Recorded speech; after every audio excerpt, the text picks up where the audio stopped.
Yeah. So I will say, it was definitely a little scary for me because I took a few years off to get so, and to come back to fighting. It was scary because that mentality of everything in excess, nothing in moderation. That's the way I live my life. It's the way I fought my fights. I'm going to die or I'm going to win, Right. And that's the way that I tend to do everything, whether it's training, women, booze, sugar, fuck, you name it, man. I just want more.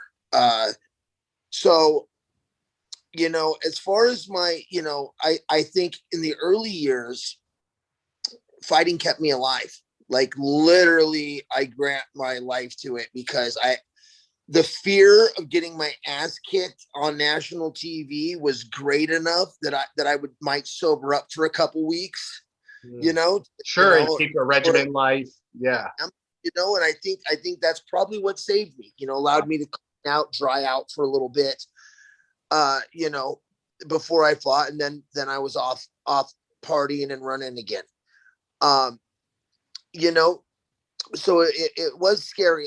Ultimately, what happened is, I was not happy with the way my UFC career ended. I was having some battles, outside of the cage, and it was affecting my performance inside. The UFC had sent me to rehab for Oxycontin and Percocet. I got off those, but then I got stuck on the Suboxone, and I'm trying to fight on that stuff.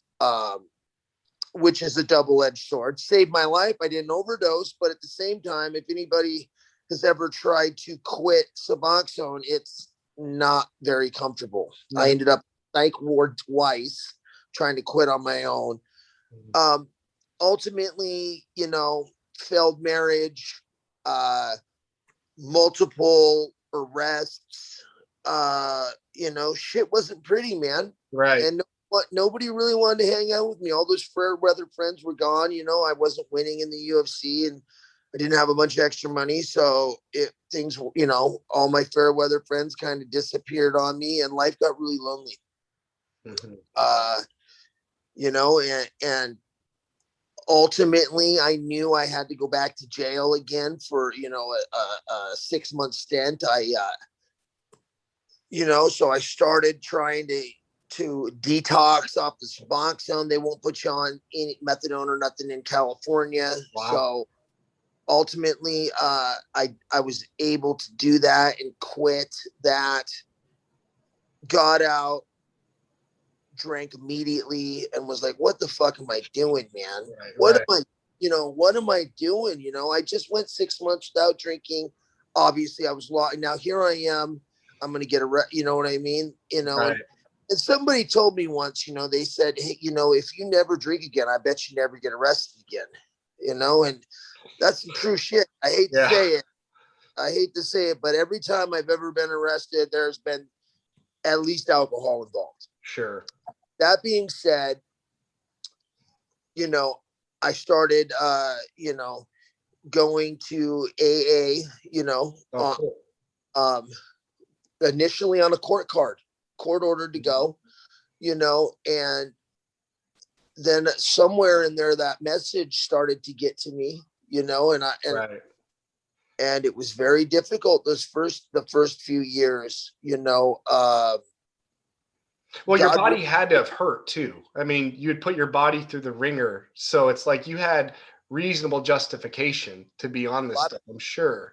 A lot of pain, and that was all that was used initially too for the start. I got them from the doctor, you know what I mean? Like, ultimately I've had to learn, like, even if they come from the doctor, they're no good for me. Right. Right. I find myself telling my doctors that all the time. I'm in a situation now where I have a neck issue, need surgery, and my option is to deal with the pain. Yeah. So I find we can get into that later, but meditation and other things that you can do. Mm-hmm. Very proactive with fucking yoga as much as I hate it. Chiropractic, all these things to keep my body moving as I get older. Right. But anyways, getting back to it, I got sober. Mm-hmm. I didn't have to go anymore, and I continued to go on my own. Right. I met the guy who's my sponsor now. He's a great friend of mine, a big influence